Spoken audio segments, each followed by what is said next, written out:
money coming in. Know you fine as hell, body stuck on 10. 2 a.m. on my side, let me in. YouTube, y'all, we come with Nathaniel, the 11-year-old kid. Bro, I feel like it just keep getting lower. Nigga, at what? Bro, you mean to tell me at 11 years old, you was spinning blocks, my nigga? Like, today, like, kids, bro, what happened?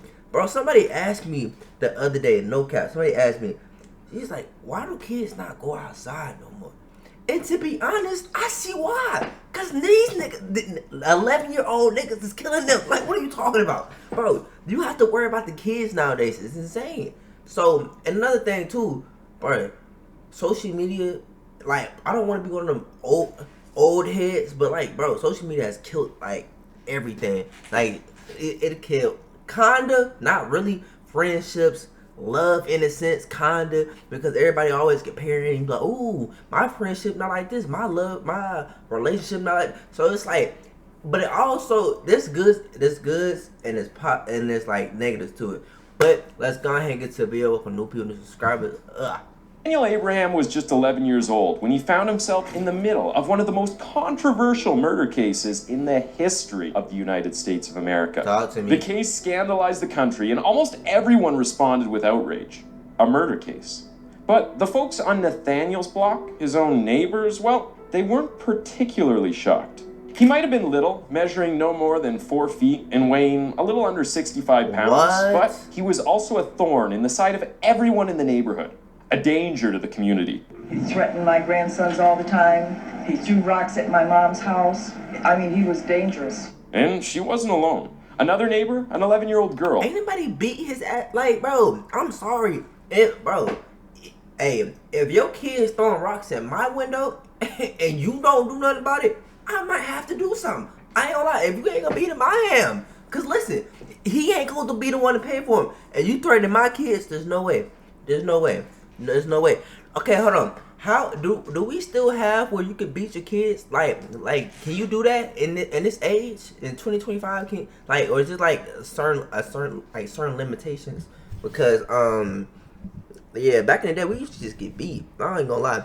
If my mom or anybody, my grandma heard me do some shit, like, boy, nigga, I'll come back looking like Michael Jackson. I would not be black anymore. I swear to God, like it would be crazy. You ever? Well, so I'm about black people watching this. Have y'all old folks ever said they gonna beat you to the white meat? That shit is crazy. I used to always be like, what the fuck? Like, wait, what?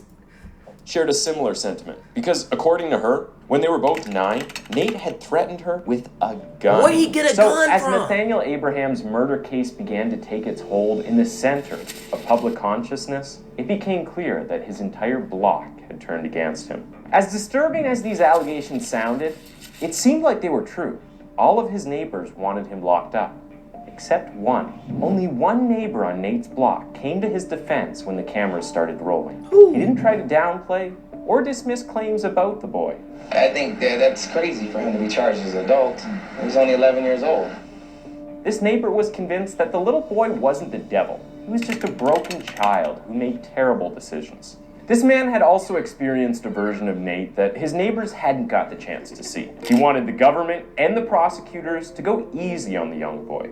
Why? Because Nathaniel Abraham was an 11-year-old boy charged with the murder of an 18-year-old named Ronnie Green. God damn! Because in the most controversial 18? turn of events, the state of Michigan was willing and ready to try him as an adult due to the severity of his crime.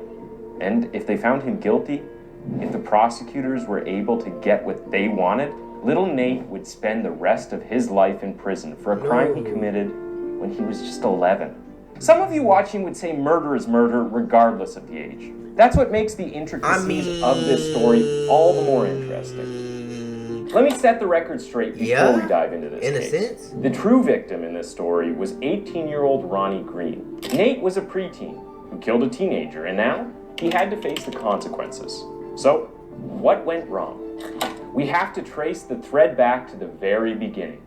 Pontiac, Michigan, 1986. Oh. Months after he was born, his father left and never returned. This sudden change resulted in incredible hardship for the family because Nate wasn't the only child. There were 6 of them. His mother, Gloria, was forced to take up 2 jobs to keep their family afloat. She had to work day and night, so she was never around. And Nate's formative years were spent under the care of his older siblings. Gloria was caught between a rock and a hard place, between spending time raising her children or working hard to ensure they didn't starve to death. It's no easy dilemma. However, this whole situation turned out to be the perfect storm for something dark within Nate. With no one to keep him in check, Nate became delinquent. From the moment he could walk, he began to exhibit extremely antisocial behavior. Many kids show these traits when they are young.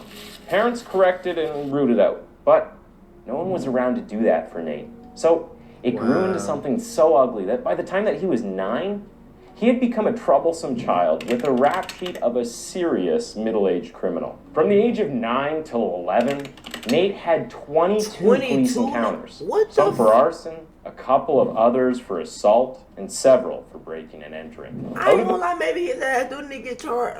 Okay, as an adult, that's still crazy.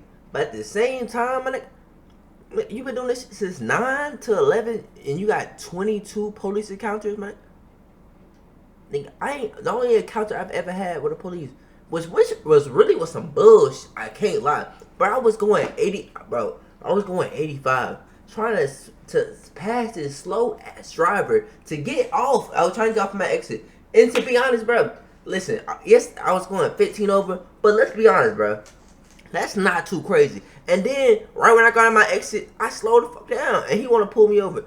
Man, that's a buzz. And you know what? That's the first time I've been pulled over, and he don't give me a ticket. Bro, I could have just got a warning. You could have just really went back to your car and ran my shit and realized, nigga, I ain't never been pulled over in my life. You could have just been like, bro, slow down. I would have respected that shit. Those 22, at least 5 involved the use of a weapon. One involved a 14-year-old that he beat with a steel pipe. Oh, hell and yeah. the last involved an adult, a bus driver. At some point, he became such a problem in the neighborhood that the prosecutors would later reveal in court that a neighbor moved out of the block because of him. That same neighbor would also say, quite prophetically, that someday Nate was going to kill somebody. Wow. Now, you are probably wondering what Nate's mother did during this period. At some point, she began to feel helpless when almost every day there was someone knocking on their door reporting Nate's latest crime. One major reason why she felt helpless was because that she had actually gone to the police for help. She wanted them to intervene in her son's situation, but they referred her to the juvenile court. And when she got there, they sent her back to the police, telling her that her word wasn't enough. No one was prepared to help. Nobody was ready to intervene. Now, remember when I said... So then don't charge you as an adult then. If y'all ain't gonna take them when they bring you to... Like, y'all, the system... What? Bro, if I bring my kid to you, and I'm telling you, these niggas bad as shit, and you tell me, hey, nah, bro, we can't take your word for it, bro. We just going... I get it, but at the same time, if he got 22 police encounters, pull the shit up. You can pull it up. What the fuck? Bro, I'll be pissing. Bro, what are you talking about? Nate was born into a perfect storm, there was one more piece left for the chaotic future he was now destined to have.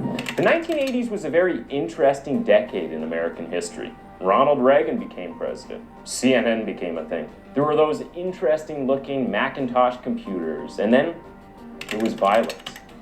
Widespread violence in major cities like New York and Chicago.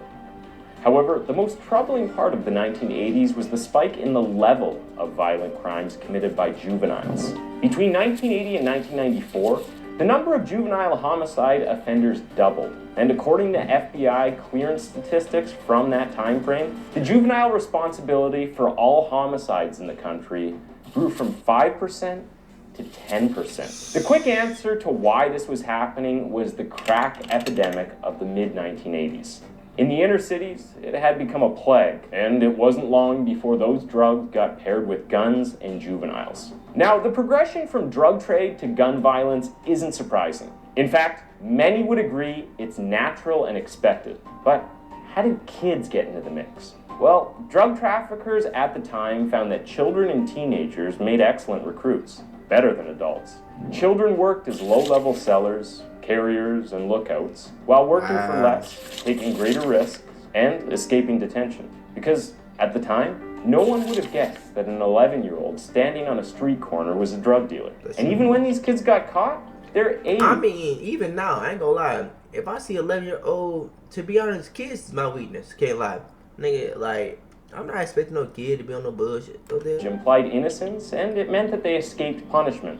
From the drug dealer's perspective, these juveniles... I still don't trust kids, though, for some reason. I don't know. It wasn't long before these same juveniles... What the... It's way a god. What is this edited? Cause what in the heck? There's so many things wrong with this picture. I don't know where to start. I don't even. What the? What? Who is this? Why is they not reacting? What? Came in contact with guns and began using them for their own protection, even if they didn't need to. They aspired to use them because guns had become a status symbol for the drug-dealing lifestyle that these kids now wanted to be a part of. Wow. And that's why, just a decade earlier in 1976, records showed that less than 2/3 of juvenile homicide offenders used a gun. And by 1994, 82% of juveniles used a gun in cases of homicide.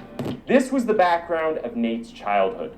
And while there is no record of drug-dealing activity on his juvenile record, it wouldn't be wild to suggest that he found himself in that crowd, and that it was that crowd that enabled his truancy. Where else do you think he got the gun he used? That's what I'm saying. Now, as expected, the government's response to this spike of violent, gun-fueled juvenile delinquency was to turn to the law. So, as the 1980s progressed, a growing number of states passed laws stipulating that kids under 17 could be tried as adults for certain crimes. It was a weird way to deal with the problem because they weren't seeking direct solutions. True. They were just adding to the punishment. Supporters of this law, who happened to be civilians like you and me, took to the streets, waving banners and slogans that read, "Adult crime, adult time." And by 1992, more than 40 states had passed laws for trying children as adults. But I don't know, bro. I mean, I don't know. Like, I get it. Trust me, I get it. And I feel like it's right, but something in me just also like, dang. Because, like, the environment plays such a big role. And we can't give these people an out at the same time. Like, oh, your environment. Because you still, at the end of the day, kind of have a choice to choose what you want to do. And you go to these crowds and you participate in. And, like, you do what you do at the end of the day. So, I get it. I get it. I'm not terribly mad at it. But it's like, damn. Like a 10-year-old, 9-year-old getting adult time. I mean, that's probably better. I ain't gonna lie. Like, imagine being like 9. In 20 years, you gonna come out 29. That's insane. Oh my God. Oh my, that's insane. no state's version of the juvenile justice law matched the severity of Michigan. 29? Michigan, the same state that Nathaniel Abraham was born in, raised in, and would commit his devastating crime in, set no limits on the age that a child could be tried as an adult. They called their law Get Tough on Juvenile Offenders. In fact, when one of the state senators who pushed for this law was asked if a child as young as 4 could be tried as an adult, his answer was a resounding yes. The stage was now set for Nathaniel Abraham's crime. And 3 years after that law was passed in 1997, when 11-year-old Nathaniel Abraham shot 18-year-old Ronnie Green, he became the scapegoat of a law that set the scene for the country's most controversial juvenile murder trial to date. On the 31st of October 1997, there was a commotion in Lincoln Middle School. There were police officers in the 6th grade class, and they were reading their rights. Not to the class teacher, but to 11-year-old Nathaniel Abraham, dressed up in a Halloween costume. A day before, on the 30th of October, 1997, an 18-year-old boy named Ronnie Green had passed away after fighting for his life for almost 24 hours. What? He had been shot in the head by a single bullet from a .22 caliber rifle. Oh my God. As investigators scrambled to find out who this killer was, they discovered that on the day before, 11-year-old Nathaniel Abraham had stolen a .22 caliber rifle and gone shooting outside. He shot at a neighbor's house first, narrowly missing the man who owned the house. What? And moments later, he stood in a cluster of trees about 200 feet away from a convenience store, took aim, and fired a bullet that would hit 18-year-old Ronnie Green in the head and kill him roughly a day later. Wow. While Nate admitted that he was the one who shot Ronnie, he denied targeting him. Instead, he claimed that he was only aiming for light bulbs and trees. The shot that killed Ronnie Green was, by his own admission, an unfortunate error. The prosecutors were... Why so stupid? Like, see, look, kids need to, like, bro, kids need to be beat. I'm sorry, bro. Like, maybe that's just the southern south in me, my nigga. But, like, bro, beat these kids. This nigga said, I stole a gun and I was only trying to shoot light bulbs and trees. Bitch, why is you shooting a gun, period? Man, I'm telling you, I'm talking, boy. Man, there's a thing called BTA for a reason. It's not for you grown niggas need it too, but these kids need it more, cause we can still influence and teach these niggas. Y'all already set in y'all ways. I done gave up on y'all niggas. It's over. You're cooked. Your brain's cooked. You ever put something in the microwave and you just hear it popping and just sizzling? That's your brain, my nigga. You're cooked. Fine. Despite the fact that the well 11-year-old boy had never met Ronnie Green before the shooting, they were convinced that he had deliberately set out to kill someone that day. If you're wondering what fueled the prosecutor's conviction, well, they had evidence that Nate had spoken to his girlfriend, saying that he was going to kill someone on the morning of Ronnie This little nigga got a girlfriend? And that, after the shooting, he had bragged about the kill he made to his friends. With the backing of Michigan's Get Tough on Juvenile Offenders law, the prosecutors received permission to try Nate as an adult, charging him with first-degree murder and several other felonies. Wow. Nate was arrested, placed in handcuffs, and he was sent to Oakland County Children's Village, a juvenile detention center in Michigan, while he awaited trial. The arrest was deeply controversial. Controversial enough to deeply divide the country along several ethical lines. While there were... What's so controversial about this? I'm trying to figure out what's controversial. This little nigga going around killing people.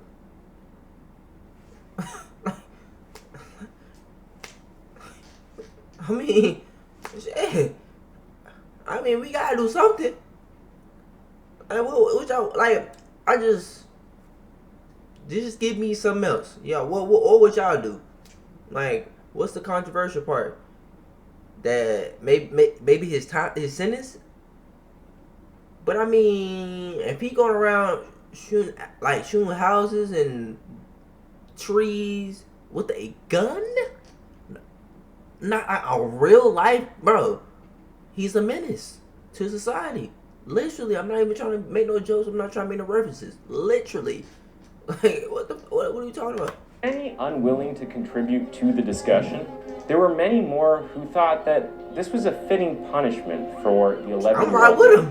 There was an overwhelming majority, especially in the black community, who were against the decision. Amnesty International, Reverend Al Sharpton, and probably every major civil rights activist in the country protested against the whole affair. What would y'all do though? It a disgrace to the justice system. Well, like, okay, cool, okay, but like, what do y'all do?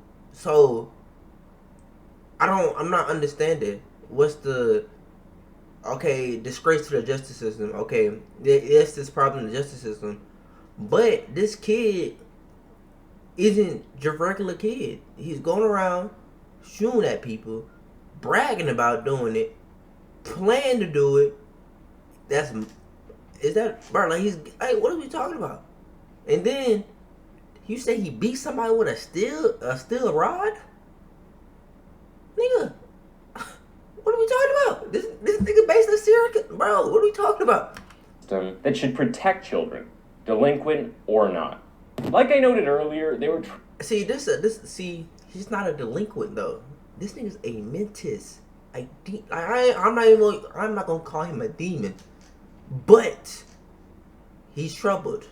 He's troubled. I'll give him that. He's troubled. and y'all didn't do y'all job. As like, you know, his mom came to y'all. Y'all didn't do y'all job. I'm not gonna lie, y'all did not do y'all job. Y'all should have took that little nigga in, spanked him a little couple times, maybe put him on beyond scale straight. Who knows? But like, charged as an adult. What else do you do? Like, I mean, it's tricky regardless. You feel me? Like, it's tricky regardless. Like, what do you do for a little kid? Like, when you get a case come in, it's like, yo, this little kid and like this 11-year-old kid and took out an 18-year-old. It's like, whoa. You feel me? Like, what do you do? Like, when you look at that as a judge, how do you even handle that? Trying to try him as an adult, and if he was found guilty, he would be sent to prison for the rest of his life. Okay, I don't agree with that. I don't think he should be in there for the rest of his life. That's insane. Like, 11-year-old kid, like, he made a mistake at 11 years old. I don't agree that he should be in there for the rest of his life. I do think, like, maybe 10. I think 10 years could do him some good. Like, he get out 21. He get out at 21. I think they can teach him what he needs to learn. He gonna be a juvenile to probably like 18, and then he graduate is a crazy word to use when you talk about prison, but he graduates from juvenile, goes to a regular prison from 18 to 21. That's 3 years in the big boy jail. I mean, that could do him some good. I can't lie. I think he just need guidance. Somebody to be there for him. Grandma, uncle, auntie, like anybody. One lawyer was outraged enough by the case that he chose to take it on pro bono at no cost to Nate's family. Wow. This lawyer was named Jeffrey Feiger. He was a lawyer who, up to that point, had built a reputation for taking on most cases that lawyers wouldn't touch. His most infamous past client at that time was a man named Jack Kevorkian, also known as Dr. Death. Jack Kevorkian was an actual doctor with the rap sheet of a comic book villain. On his rap sheet, the man had advocated harvesting the organs from death row inmates. While he was a pathologist, he experimented with transfusing blood from the recently deceased into live patients. He did a lot of bizarre, unethical things throughout his career as a doctor, but the most controversial one, the one that got Geoffrey Feiger representing him as his attorney in court, involved assisted suicide in Michigan. Kevorkian's story is worthy of its own video, so I won't go down that rabbit hole. Just know that while Nate's situation was controversial, it was not new to Jeffrey Feiger. And immediately he took on Nate's case. He began a series of motions and appeals that delayed the trial for at least 2 more years, enough time for him to prepare. Okay. On the 29th of October 1999, the murder trial began. Nate's first appearance in court looked like something from a really dark SNL sketch. He was dressed in oversized prison garb. There were cuffs on his wrists and chains on his feet. Wow. When he was asked to raise his right hand, he raised his left. Halfway through the hearings, he would... Wow. Bro, I ain't gonna lie, y'all. Like, this little kid, bro, I'm starting to see where y'all coming from. I'm starting like, see, but you can't go too easy, bro. Like, at the same time, like, if this is kind of like a, you know, like, if you the first, you kind of have to be the damn example, you feel me? So they gonna really probably try to get him so like other kids be scared in the sense like, yo, you feel me? And dang, little bro just needed some guidance. He just needed somebody in his life to care for him. Like, and not saying that his mom didn't, but she's so busy like working in this communism system that we live in, that she just trying to put food on the table, my nigga. She just, you feel me? She just trying to push it on the table, and that's what they got. Start sobbing, and for most of the trial, he looked lost. But prosecutors and the politicians who supported this law were hell-bent on seeing it through to the end. I'm gonna shoot somebody. In her opening statement, the prosecutor, Lisa Haluska, dramatically wrote down those words for the jury to read. She claimed that these were the words that 11-year-old Nate told his girlfriend days before the killing. As the trial progressed, this prosecutor called witnesses who supported the idea that Nathaniel's act was, in fact, a premeditated murder. According to the witnesses, he had stolen the rusty rifle he used, then practiced target shooting at balloons and the houses of his neighbors before the fatal shooting of Ronnie Green. Later, the prosecutor would also note that Nate had told the police contradicting stories about the shooting, which, according to her, was proof that he knew what he had done and that it was wrong. When it was Joffrey Feige's turn, he argued that the shooting was an unfortunate accident. He didn't dispute the fact that Nathaniel fired the gun, but he insisted that the boy was not trying to hit anyone. Feige brought an expert marksman to stand as a witness who testified that it would have been almost impossible to deliberately hit a small target from more than 200 feet, which was the approximate distance Nate was from the victim. And it was even more unlikely because the rifle he used was old and battered. Later, Feige called on child psychologists to describe Nathaniel's mental state. According to these experts, Nate had an IQ of 70, and at the time of the murder, his thought process were like those of a 6-year-old. Feige tried to prove that Nathaniel lacked impulse control and the mental capacity to form the intent to kill. However, the prosecution brought their own psychologist to the stand as a witness, and he rebutted the claim that Nate couldn't form an intent to kill. Nate's case was a delicate one. If you were in front of the family of the deceased, how could you say your son's killer was just a child? In a way, that's crazy. There was something odd about the entire premise of the case, because if Nate had been a 30-year-old man who was examined by a court psychologist and determined to have the mental capacity of a 6-year-old, would a 30-year-old Nate still be tried? But wait a minute. The plot thickens, because the Constitution also stipulates that Nate be tried by a jury of his peers. And we both know that there is no way the court was going to do a pre-teen jury selection in an elementary school. So the jury that was hearing Nate's case were all adults.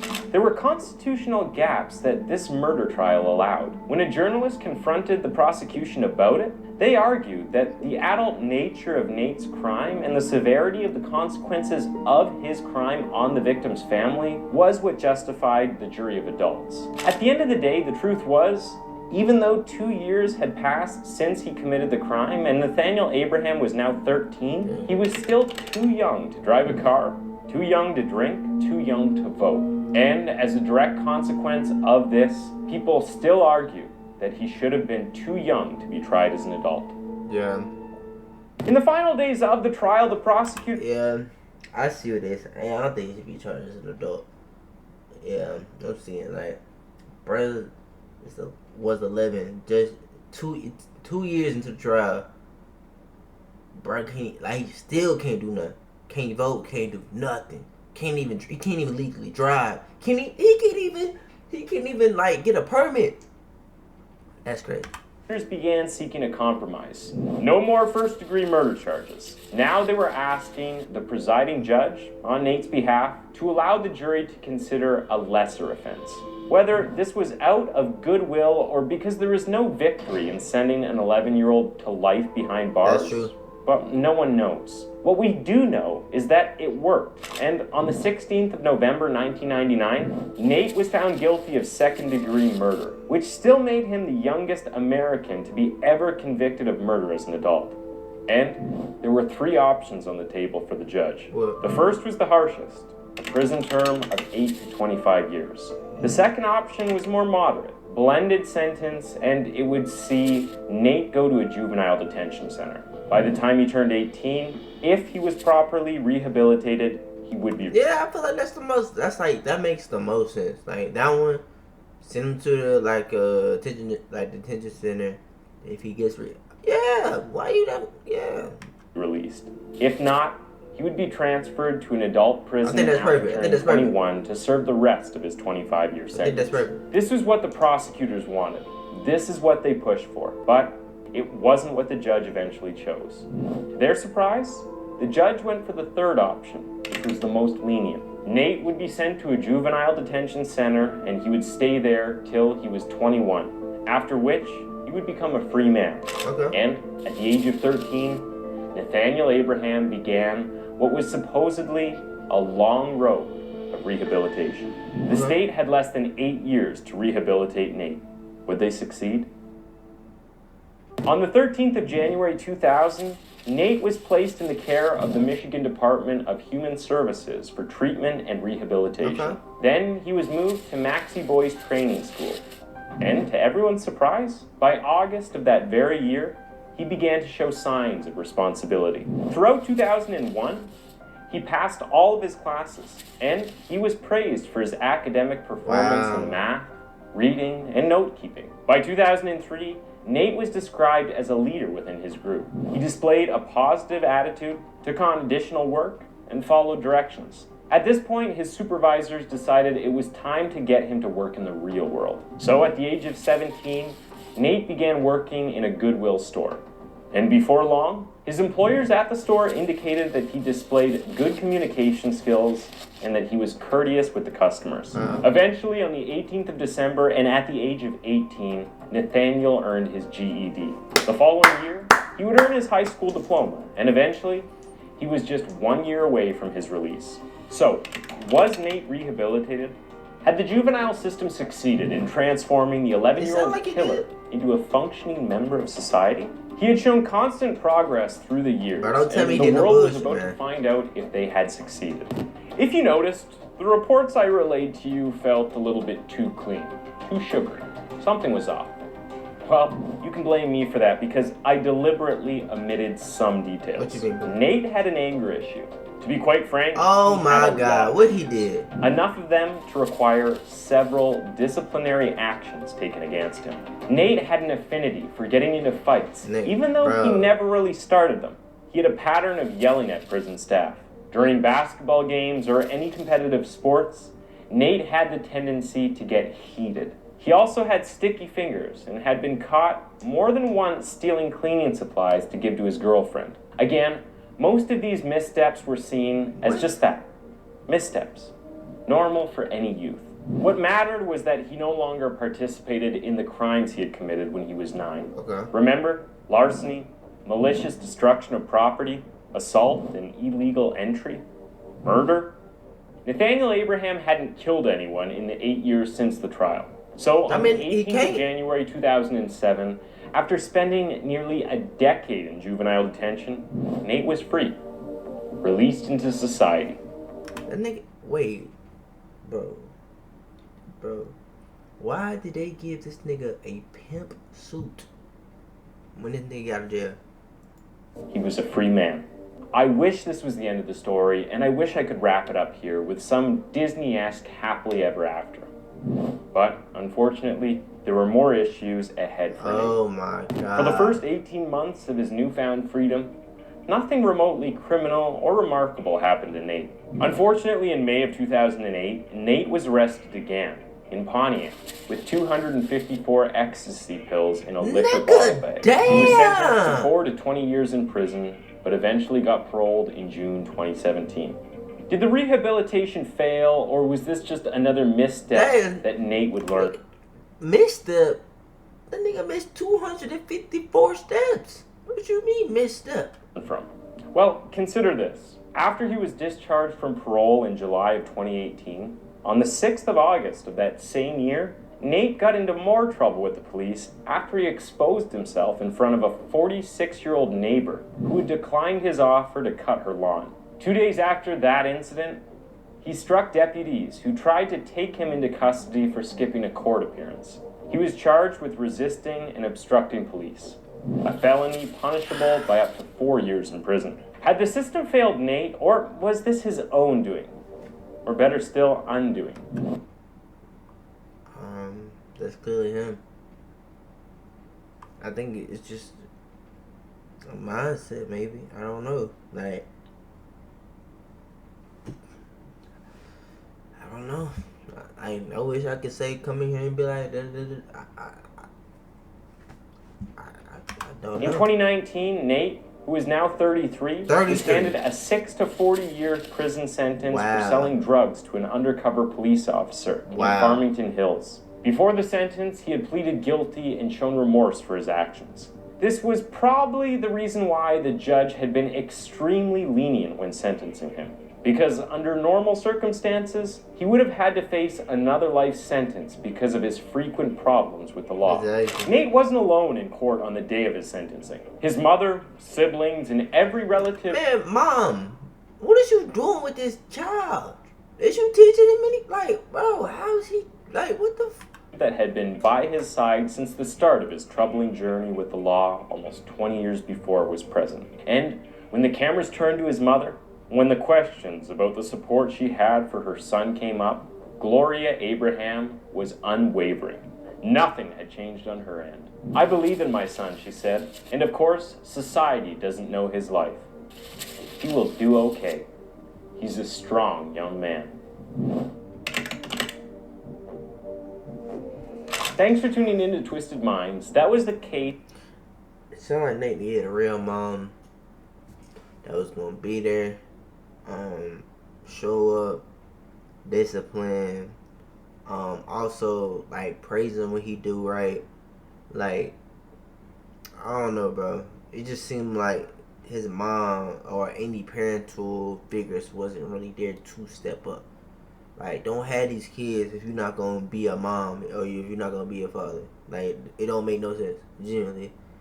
Like, don't keep having... Like, I always notice, why the fuck do people who don't need kids have the most kids? Have we gotta do some like, I don't know. One day, bro, when I get some time, bro, I just need to sit down and do some research on all the questions I have. I need to just make a list at this point. Make a list of all the things that I just be questioning in my mind. Because, like, it just generally do not make no sense to me. And, like, I feel like this has been going on for I don't know how long. Like, I feel like maybe... I know I ain't the first one to think this. So, I'm just like... I'm 22, right? I'm 22 years old. And I can think like this. But grown-ass people at 33, 40, whatever... can't, you know, it just, but it just don't click for some people. I don't, anyway, bro, I love y'all, man. I hope y'all enjoyed the video. Let me know y'all thoughts and opinions down below. Do you feel like he should have been charged as an adult? Do you feel like his mom did what she's supposed to do? Do you feel like the system failed him? Let me know down below. I love y'all, and I see you next video. We out.